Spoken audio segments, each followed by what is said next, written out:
कोशिश करें हमारा रब राजी हो जाए। अगर वो राजी हो जाता है ना, फिर 313 को हजारों पे फतह अता फरमा देता है। इसी हालत को देख के अंग्रेज परेशान है। कहा भी हम तो किसानों के सीने से इश्क रसूल नहीं निकाल पाए, मौलवी के सीने से इश्क रसूल कैसे निकाला जाए? यहाँ क्यों? क्योंकि इसका रिश्ता हुजूर से दिल का है, दिल का। गोया हम कहते हैं हम बेअमल जरूर है, लेकिन बेवफा तो नहीं। हम गुनाहगार हैं, लेकिन गद्दार तो नहीं है। हुजूर आपकी अजमत की बात आए, हम लेटे रखे, फिर लानत हो ऐसे लेटने पे। हमारा तो एक ही ऐलान रहता है कि मोहम्मद से वफा, तूने तो हम तेरे, ये जहां चीज है क्या लो कलम तेरे। लेकिन अगर हम अमली मैदान में उतर के फिर भी एक बात आपसे पूछूं, हम कितना बुलाना चाहते हैं? शादी होती है, होती इधर भी। अरे शादी की महफिल में बैठे डर क्यों रहे हो? हाँ, मैं यहाँ निकाह करा के नहीं भेजूंगा कि अब्बा से पूछ के नहीं आया। होती है ना, होती है। तो उससे पहले जो रस्म रिवाज हमारे हाफिज साहब हैं, लेकिन भाई वो ये है कि हम लोग क्या करते हैं, पहले एक रफ तैयार करते हैं मेहमानों के लिए, रफ। फिर उसमें 4 लोग बैठते हैं, इनमें किसको रखना और किसको नहीं रखना। ये निकालते, कहा इसको निकाल दो, इसने पिछली बार दावत नहीं खिलाई। कहा ये कहा इसने गोट, हमारे यहाँ बोटी ज्यादा खाई थी, अपने यहाँ बोटी नहीं खिलाई, इसको भी निकाल। मतलब इस तरह से हम कट करते चले, इसे रखो, ये हमारे घर दावत दे के गया।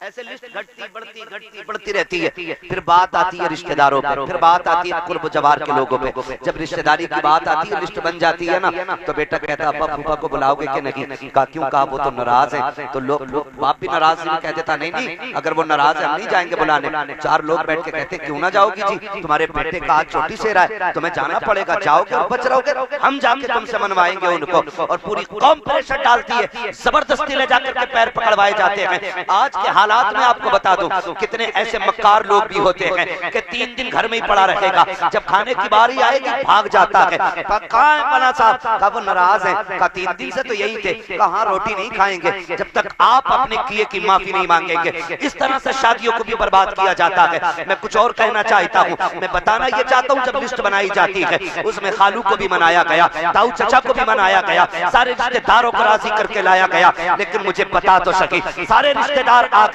जरा दिल पे हाथ रख के बताओ, जाके पूरी दुनिया की लिस्ट चेक कर लो, सबसे ऊपर खालू का नाम मिलेगा, मामू का नाम मिलेगा। क्या किसी लिस्ट में सबसे ऊपर हुजूर का नाम मिलता है कि नहीं? आका का नाम होता है कि नहीं? नहीं होता। और यार जो नाराज थे उनको राजी करके ले आए। तुमने हुजूर को लाने का कौन सा तरीका इस्तेमाल किया? आप कहोगे मौलवी मुस्तफा को कैसे बुलाया जाएगा? तो सुनो, तुमने कार्ड दे करके अपने खालू को राजी किया, इनविटेशन कार्ड दे करके आपने रिश्तेदारों को बुलाया। लेकिन जब हुजूर को बुलाना था, एक कार्ड उनके नाम का भी बनना था। आप कहेंगे कौन सा? मैं ये कहता हूँ, जब हुजूर को बुलाना हो, मिलाद की महफिल सजा दे, रहमत के फरिश्ते भी आएंगे, मदीने से मुस्तफा चल के तशरीफ ले आए।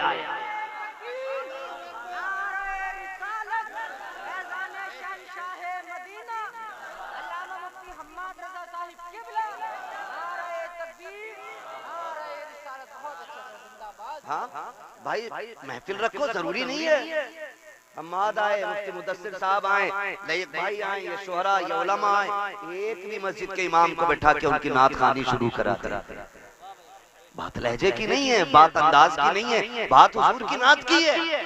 जहाँ नात होती है, मुस्तफा अगर चाहे तो तशरीफ ले आते हैं, और अगर आना ना भी चाहे तो मजार में लेटे लेटे तवज्जो फरमा देते हैं। और हुजूर की अगर नजर हो गई ना, तेरी एक निगाह की बात है, मेरी जिंदगी का सवाल है।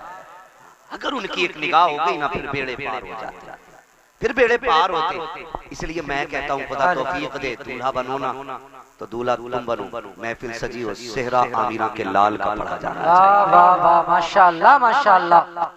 सरवरे किश्वरे रिसालत जो अर्श पर जलवा हुए थे, डाले तरफ के सामा अरब के मेहमान के लिए थे, फिर देख सेहरे में 4 चांद लगते हैं। वाह वाह वाह, माशाअल्लाह। तुम कितनी महंगी रंडी लाके नचा लो, ठीक है, 4 बंदे तज़किरा करेंगे, लेकिन जिसकी शादी में हुजूर की बातें होती है ना, उसका तज़किरा अर्शों पे रखता है। वाह वाह वाह, क्या बात है मुफ्ती साहब। और मैं नौजवानों हाथ जोड़ के कह रहा हूँ, ये सेहरा तेरी कोशिश नहीं है, तेरी मेहनत नहीं है, ये सेहरे उनके बनते हैं जिनकी रब तकदीर बुलंद करता है। ये आप में भी बहुत सारे साहिब औलाद होंगे, ठीक है ना, हम लोग भी साहिब औलाद हैं, अल्लाह बेटा देता है, कितनी खुशी होती है। और फिर माँ पैदा होते ही कहने लगती है मेरा चांद आ गया।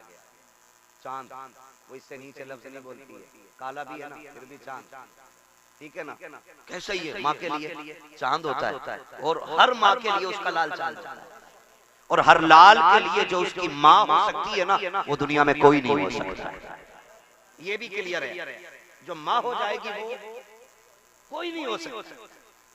जैसी बेटा पैदा हुआ, माँ कहती मेरा चांद आया, मेरा चांद आया, मेरा चांद आया। कभी अकीके की खुशी, कभी सुन्नतों की खुशी, कभी छठी की खुशी, तरह तरह के नाम से खुशियां होती जा रही हैं। जब बेटे ने शूर की दहलीज पे कदम रखा, 4 महीने 10 दिन का हुआ, बाप ने कहा बिस्मिल्लाह खानी होनी है, इलाके को लुक़्मे खिलाए जा रहे हैं, बेटे की बिस्मिल्लाह खानी है। जब बेटे ने शूर की दहलीज पे कदम रखा, माँ कह रही है बेटा आ गया है, इसकी दुल्हन सी चांद सी दुल्हन लेके आनी है, चांद का टुकड़ा लेकर के आऊंगी। एक ख्वाब माँ सजाती है। बाप भी जब बेटा जवान होता है, 4 लोगों में जब बैठता है, लोग कहते हैं तुम्हारा भी तो बेटा जवान है, शादी कब करोगे? बाप के कंधे चौड़े हो जाते हैं, बेटे के निकाह की बातें हो रही हैं। मैं खुदा की कसम खा के कहता हूँ लोगों, याद रखना रब का बड़ा इनाम होता है उस शख्स पे, रब जिसके बेटे को दूल्हा बना देता है। वरना हमने यहाँ तक देखा है शादी में 5 दिन रह गए, बेटे का इंतकाल हो गया, शादी वाले दिन सेरे बांध के निकले और पलट के कफन में लिपट के आए हैं। ये लाजिम नहीं है अगर तूने सेहरा बांधा है खैरियत से आ जाएगा, अगर खैरियत से आया है तो ये सिर्फ तेरी खुशी नहीं है, माँ की खुशियों की तकमील हो रही है,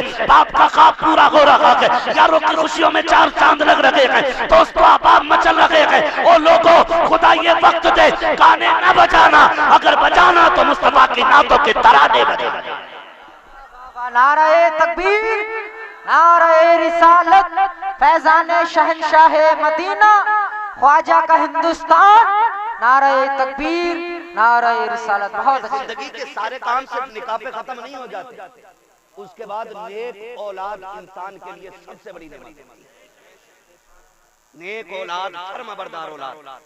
पैसे में सुख सुकून नहीं है, सुने सारे लोग, अगर लगता हो ना पैसे वाला मौज में होगा, पता 8 दिन में पूरी डिब्बी खा जा रहा है, होली फिर जाके सोता है। सुख चैन दौलत में नहीं, मजा तो तब है औलाद इतनी फर्माबरदार हो कि बाप देखे और उसकी आंखें देखते ही ठंडी हो जाए। ये सबसे बड़ी, ये सबसे बड़ी। अगर औलाद फर्माबरदार नहीं तो मैं कहता हूँ ऐसी औलाद पे लानत है जो माँ बाप की फर्माबरदार ना। क्या करोगे जिंदगी का, कोई मतलब नहीं। अगर सुकून दौलत में होता ना तो फिर अमीर 16 घंटे सोता, गरीब 3 घंटे। लेकिन उल्टा है, अगर गरीब को जरूरत है ना उठाएं तो ये 12 घंटे नहीं उठेगा। क्यों? वो कभी गोली नहीं खाता। वो कहा था किसी ने फुटपाथ पे सो जाते हैं अखबार बिछा कर, मजदूर कभी नींद की गोली नहीं खाता। अमीर होना बुरा नहीं, लेकिन दौलत हजरत उस्मान गनी वाली होनी चाहिए, फिरौन वाली नहीं, शद्दाद वाली नहीं, हामान वाली नहीं। दौलत उस्मान गनी वाली होनी चाहिए जो रब रसूल के रास्ते में लगती रहे। और हम तो कहते हैं, मैं नौजवान बैठे, मैं सबसे कहूंगा मेहनत करें और अमीर बने, ताकि आप माँ बाप का बोझ न बने, बल्कि अपने घर वालों का बोझ उठाने के लायक बन जाए। हर नौजवान कोशिश करे। अब तो आग लग गई है, जिधर को निकल जाओ हर कोने पे लिए बैठा, हर कोने पे बैठा। इतनी ठलवी कौम हो गई हमारी, 3 बजे तक जाग रही है, कोई काम भी नहीं है। ठलवे कह रहे दुआ कर दो कोई रोजगार मिल जाए। अगर दुआओं से रोजगार मिलते है, ऐसी दुआ करता कि अल्लाह मेरे परिवार को ना मुख्यमंत्री बना। मेहनत भी तो कोई चीज होती है ना यार। तुम पूरी जिंदगी पबजी खेलो और फिर मौलवी की दुआ से अच्छा रोजगार मिल जाए। जिन्हें रत जगह नहीं आते ना, उनके ख्वाब कभी पूरे नहीं होते। ख्वाब वही पूरे होते हैं जो जागते हुए देखे जाते हैं। सोते हुए देखे जाने वाले ख्वाब कभी पूरे, कभी सोते हुए ख्वाब देखे जाने वाले पूरे नहीं होते, नहीं होते। ख्वाब वही पूरे होते हैं जो जागते हुए देखे जाते हैं। अभी भी निकल के आ रहे हैं, हर कोने पे बैठा, ईद निकली है ना, हर कोने पे मोबाइल लिए, हर कोने पे। हाथ जोड़ के कहता हूँ निकलो इससे और इतने आगे बढ़ो, इतने आगे बढ़ो कि लोग देख के कहें कि हुजूर की उम्मत में भीख मांगने वाले कम नजर आते हैं और लोगों को भीख देने वाले ज्यादा नजर आया करते हैं। ये कैसी उम्मत बने, मजबूत उम्मत बने।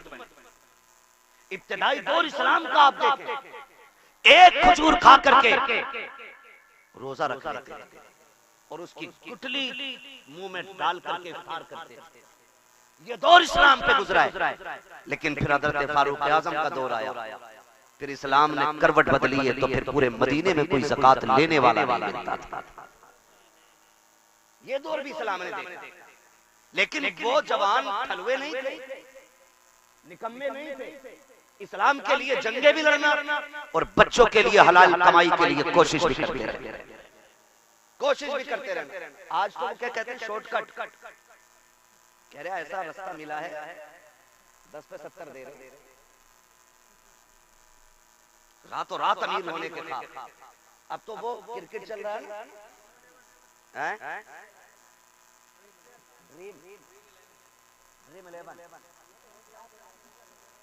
तो ये भैया उस पे जुआ लगा रहे, उसको सट्टा ही है, वो भी सट्टा है, लग गया आधा हो तो लग गया, वरना मुंह देख रहे, रोज लगा रहा है। कितने पैसे लगते? बहुत आगे हो।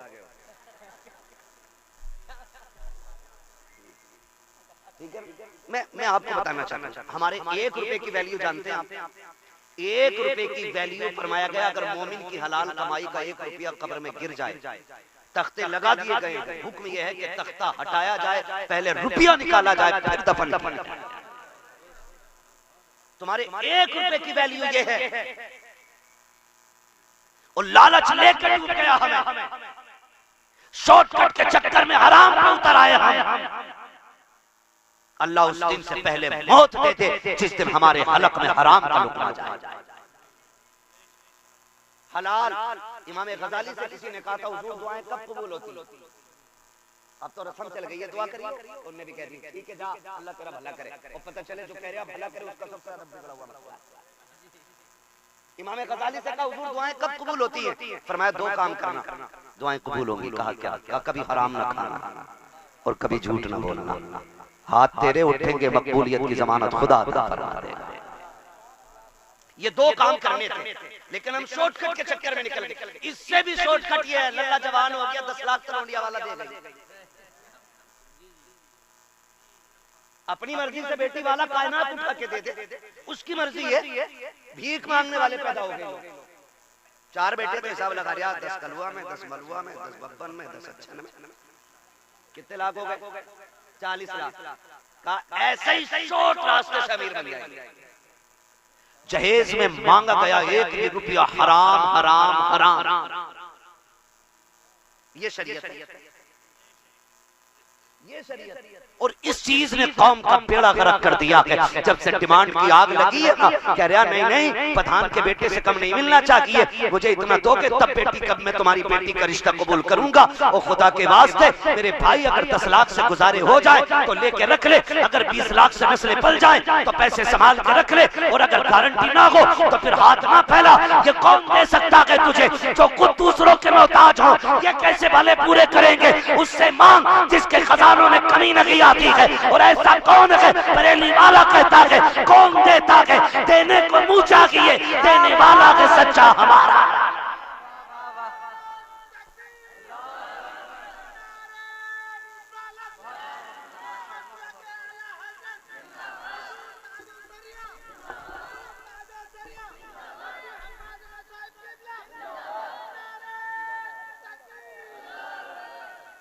जो है सारे लोगों की डिमांड तो नहीं करेंगे इंशाअल्लाह। बहुत कम हाथ उठे, लग रहा सारा बिजनेस यही है। ये बीच वाले लोग हो गई है भाई, जिनकी हो गई है तो वो अपने बेटों की नियत ना करें कि अल्लाह के मेले में। हाँ, कई बार हजरत ऐसा हो जाता हाफिज साहब, अब्बा दीवाना हो जाता, कहता भैया 2 सूट से कम की पिलाई ना हो, 2 इंची से कम की पिलाई ना हो। जबकि एक बार भी बैठ नहीं मिलता इस गरीब को बेड पे, और अपनी आखिरत तबाह कर रहा है। लिस्ट में बुलेट भी है ऊपर, कह रहा ये जरूर हो, कभी नहीं बैठेगा इस बुलेट पर, इसे साइकिल पे ही रहना है, मगर अपनी आखिरत तबाह कर रहा। ना कर। इसलिए कि कोई भी बेटी वाला, मैं तो कहता हूँ जिसने बेटी दे दी उसने सब कुछ दे दिया। जिसने बेटी दे दी उसने सब कुछ दे दिया। और बेटी ही का जिक्र नहीं है, गाड़ी का जिक्र है, फ्रिज का जिक्र है, एसी का जिक्र है, जनरेटर का जिक्र है, इन्वर्टर का जिक्र है, लिस्ट में सोफे भी है, पिलाई भी है, सारी चीजें क्या अगर नहीं है तो बेटी के औसाफ नहीं है। कोई ये नहीं पूछता है जिसके साथ निकाह किया है उसे कुरान तजवीद की रियायत से पढ़ना आता है कि नहीं, उसे नमाज दुरुस्त याद है कि नहीं। कोई ये पूछने वाला नहीं है जिसको बहू बना के ला रखे हो वो तहज्जुद गुजार है कि नहीं, जिसे तुमने बहू बनाया है वो फजर वक्त पे पढ़ती है कि नहीं, जिसको तुम घर की रौनक बना रखे हो उसके लहजे में कुरान की खुशबू आती है कि नहीं। कोई पूछने वाला नहीं है जिसको तुम चांद का टुकड़ा कह रहे हो उसके माथे पे सजदों के निशान है कि नहीं, जिसे तुम जन्नत की परी कह रहे हो बता तो सही अखलाक में खातून जन्नत का किरदार नजर आता है कि नहीं। खुदा की कसम करोड़ों ले आओ, अगर औरत मतमन लाए हो मोहताज रहोगे, खाली हाथ ले आओ, नेक औरत ले आओ, अल्लाह तुम्हें दुनिया ही में बादशाह अता फरमाए। ये करे कोशिश, अल्लाह निकाह आसान करने की तौफीक अता फरमाए। डिमांड तो नहीं करेंगे ना इंशाअल्लाह। नेक औरत तलाश करें नौजवानों, नेक। और आपको मैं बता दूं बहुत जरूरी बात, वक्त बड़ी तेजी से बढ़ रहा है, मैं भी समझ रहा हूं कि अब ये वक्त गुफ्तगू का नहीं है क्योंकि वक्त ही इतना हो चुका है। तवज्जो है सारे लोग, जितने सुनना चाहते हैं वो कह दें जरा या रसूल अल्लाह। सारे सुनना चाह रहे हैं, बहुत अच्छे लोग हैं माशाअल्लाह, सलामत रखे। मैं एक बात कह रहा हूं, देखें एक जरूरी बात, सारे नौजवान सुने। शादी तक ना माँ बाप बड़े अच्छे लगते हैं और शादी के बाद अच्छे नहीं लगते, ये भी एक मसला है। शादी के बाद माँ बाप अच्छे नहीं लगते, 90% ये शिकायत है, समझ रहे? 90% लोगों की शिकायत रहती है। नौजवानों में एक बात बताऊं, हमेशा याद रखना, औरत की जगह दिल में है और औरत तुम्हारे दिल में रहती है लेकिन तुम माँ बाप के दिल में रहते हो, ये याद रखना। तुम औरत को दिल में रखते और तुमको माँ बाप दिल में रखते, इसलिए तुम्हारे लिए दुनिया में सबसे बड़े माँ बाप रहने चाहिए। उसमें मैं भी अपने आप को शामिल कर रहा हूं, हम सब के लिए सबसे ज्यादा अहम माँ बाप होने चाहिए। होता क्या है, कसम खा के कहता हूं मैंने देखा नहीं, बेटा जब दूल्हा बना होगा ना, आज बारात गई थी, किसी ने देखा कि हाफिज सलीम साहब की खुशियों का आलम क्या था। भाई दोस्तों की खुशियां कितनी होती है, जैसे दूल्हा के कपड़े वैसे दोस्तों के कपड़े, ये भी सूट में, वो भी सूट में, ये भी बूट में, वो भी बूट में। हाँ, मगर इतना न किया करो नकल, थोड़ी बहुत फर्क रहना चाहिए ताकि दूल्हा का पता लगता है कि दूल्हा है कौन सा। 5 दोस्त हैं, 5 कोट पैंट में, 5 काले में, ये कंडीशन। तो थोड़ा सा आज तो उसे सजने दो, जो सबसे गोरा होता वो उसकी करवट में घुस के बैठता है, आज तो इसे दूल्हा बना दिया, क्यों इसे और ज्यादा खराब कर रहा है। आज इसका दिन है, दोस्तों का नहीं, आज इसका दिन है। तो मैं ये कहना चाह रहा हूँ आपसे कि दोस्त कितनी नकल करते हैं कि दोस्त जैसे कपड़े, दोस्त जैसे ड्रेस, दोस्त जैसा पहनावा, सारे दाएं बाएं चल रहे हैं। लेकिन जानते हो जब भाई दूल्हा बना करते हैं, बहनें आके खड़ी हो जाती हैं सेहरे पर। कई बार देखा गया है कभी पानी के छींटे दे रही हैं, ये क्या कर रखी है, कहा मेरे भाई को किसी की नजर न लग जाए, मेरे भाई को किसी की नजर न लग जाए। ये बहनों के रिश्ते होते हैं। और माँ को देखो, माँ बार बार कह रही है अल्लाह मेरे चांद को सलामत रखना, अल्लाह मेरे लाल को सलामत रखा, अल्लाह मेरे लाल को खैरियत से लेके जाना। जब दूल्हा घर से निकलता है, जहां तक नजर जाती है, सबसे देर तक देखने वाली आंखें माँ की हुआ करती हैं। पलट के आने का इंतजार करने वाली जो दरवाजे पे बिछी रहती है पलके, वो माँ की होती है। मुझे बता तो सकी, माँ से ज्यादा तेरा इंतजार किसने किया, माँ से ज्यादा तुझसे प्यार किसने किया। तू दूल्हा बना था, कोई कपड़े देख रहा था, कोई अपने जूते चेक कर रहा था, लेकिन माँ और बहनें ये मुड़ मुड़ के तुझे देख रही थी। कभी पानी के छींटे,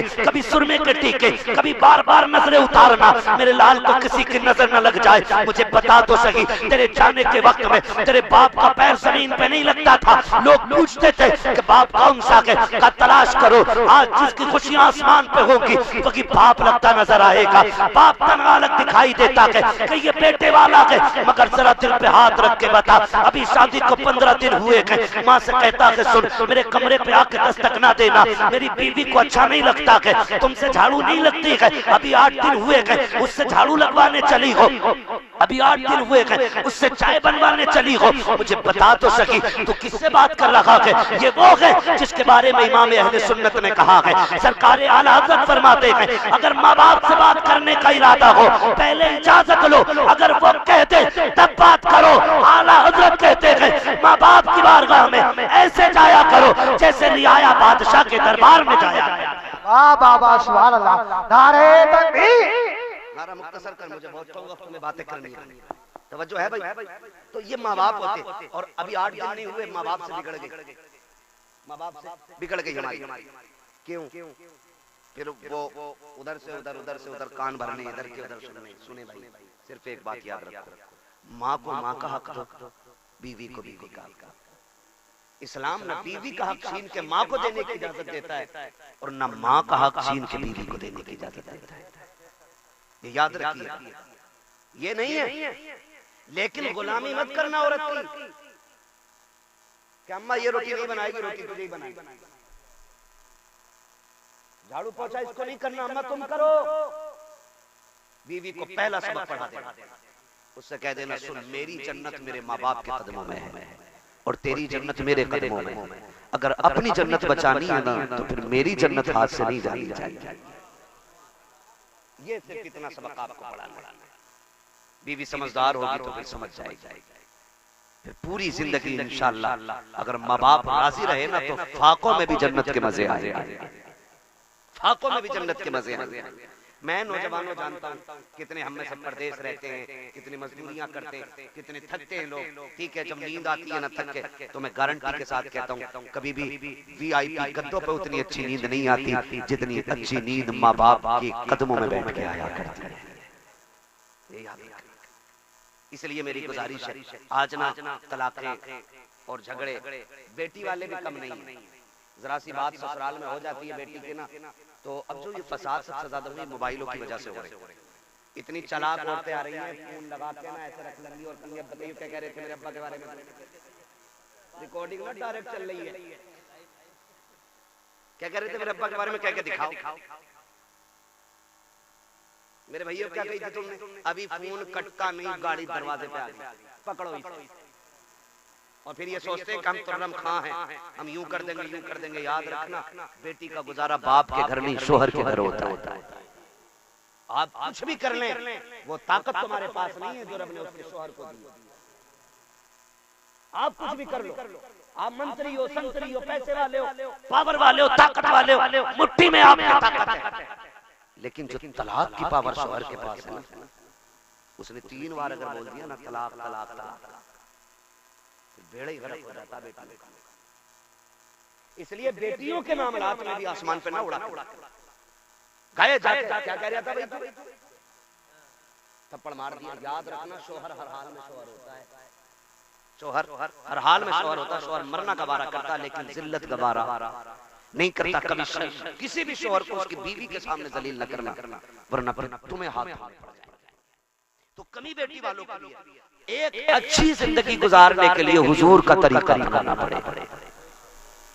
हुजूर का तरीका देखिए, मैं बता दूं, आज हम में कोई अबू बकर नहीं, आज हम में कोई उमर नहीं, आज हम में कोई उस्मान गनी नहीं, आज हमारे बीच कोई मौला अली नहीं है, आज हमारे बीच कोई सहाबी नहीं, आज हमारे बीच कोई ताबई नहीं है। इतने लोग बैठे हैं, हम में कोई जाहिर में वली भी नहीं लगता है।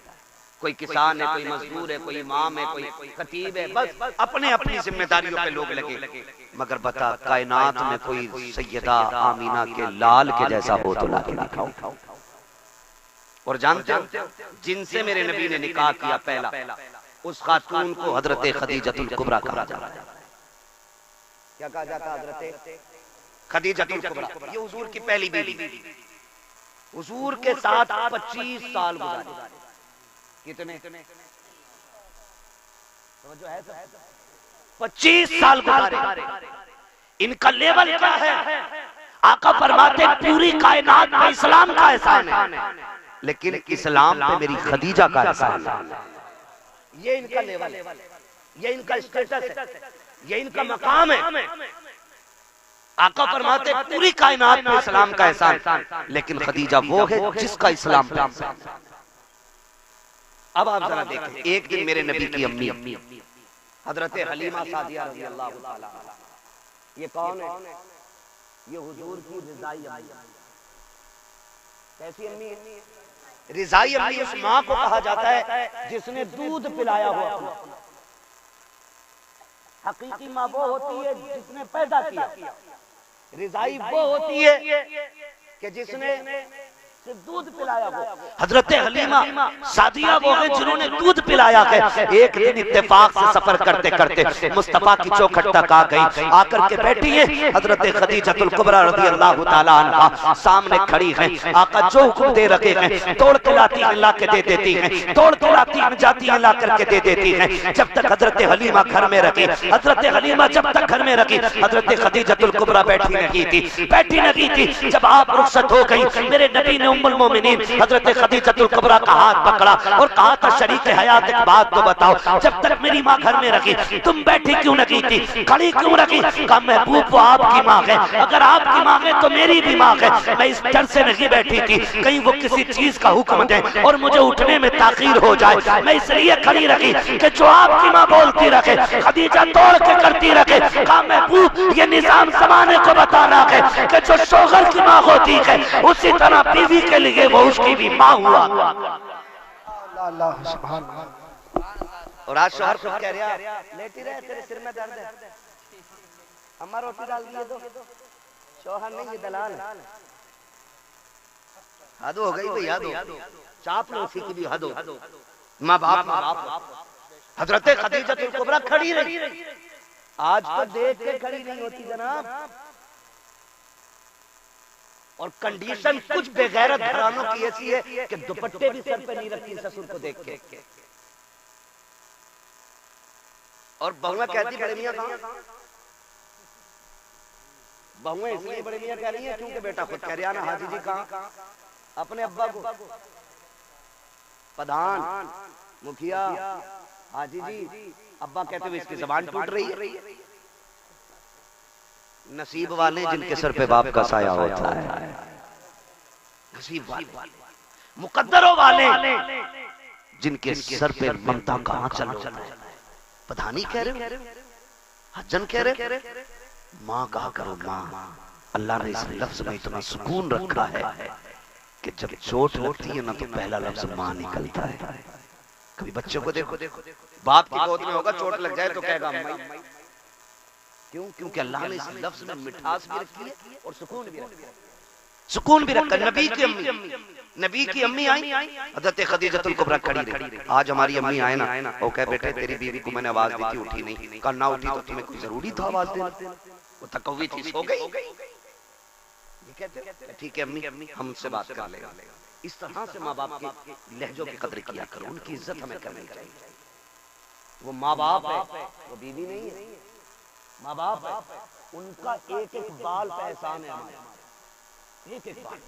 अगली बात करने लगे, निज़ाम मुस्तफ़ा घरों में लाइए, फिर देखिए घर कैसे जन्नत लगती है, घर कैसे जन्नत लगती है। आज धीरे धीरे वो तुम्हें माँ बाप से दूर करती है, फिर बहनों से दूर करती है, फिर भाइयों से अलग कर देती है, और फिर जब अपनी पे आती है खुद जूता लेके खड़ी हो जाती है। फिर कहते हो तावीज़ दे दो मौलाना, बीवी फरमा बरदार मरखाना बैल तूने नाप लिया, एक बीवी कंट्रोल नहीं। अब हमसे कहाँ मुंह बंद हो रहा है भाई, ये मुंह तुझे बंद करना था। तो कंडीशन ये हो जाती है, फिर क्या? फिर तो आ रहा थक के, वो कह रहा पानी लाइए जरा, कह रही पी लो, मैं कौन सी थाली थी सुबह से, तुम्हें क्या लग रहा है मैं खाली बैठी थी? का गुड्डू को नहलाया, बब्बो के कपड़े धोए, पोछा लगाया, फ्रिज साफ किया, शोहर से ज्यादा अपने काम गिना देती है। ये मक्कार औरतों की निशानी होती है, मक्कार बदअमल औरतों की पहचान है। जो फर्माबरदार होती है ना, शोहर की पहली आवाज पे दौड़ जाती है।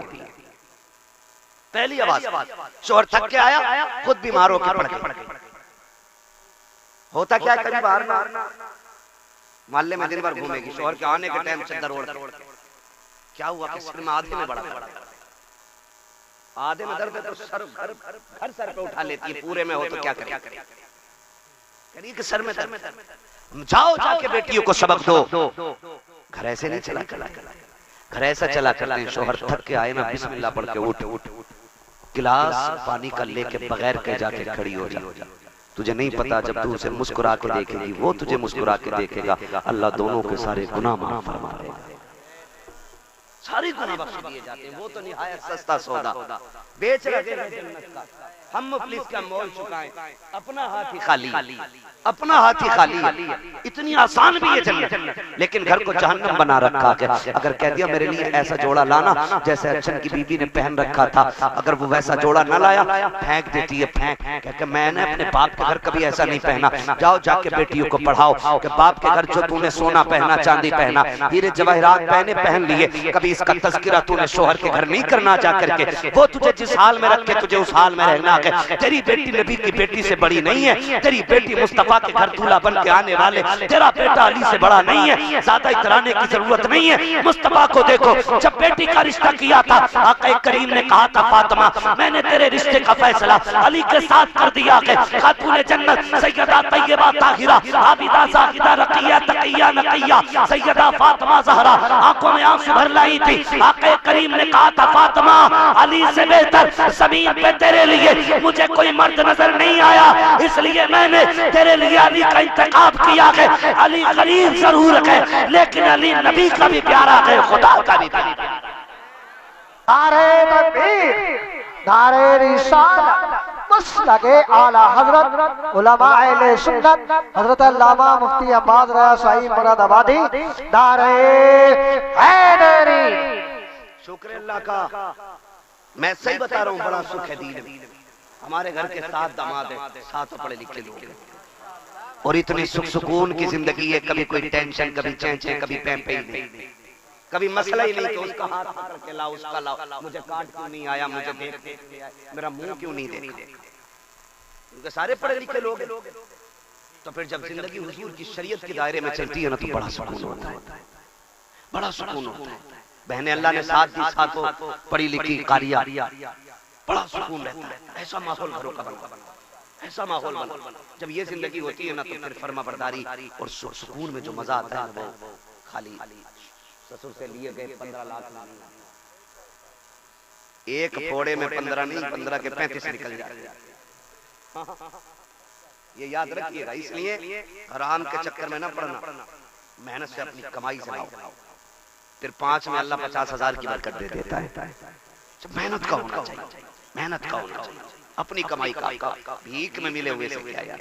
तुमसे हमसे सबसे ज्यादा पैसे तो उन फकीरों के पास है जो जामा मस्जिद के गेट पे बैठ के भीख मांगते हैं। पैसा तो उनके पास, लेकिन इज्जत वाला पैसा होना चाहिए, हलाल वाला पैसा होना चाहिए। तवज्जो है सारे लोग।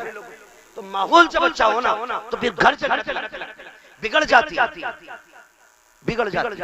हुजूर फरमाते 25 साल मेरी खदीजा ने मेरे साथ गुजारे, लेकिन 25 साल आका फरमाते मैंने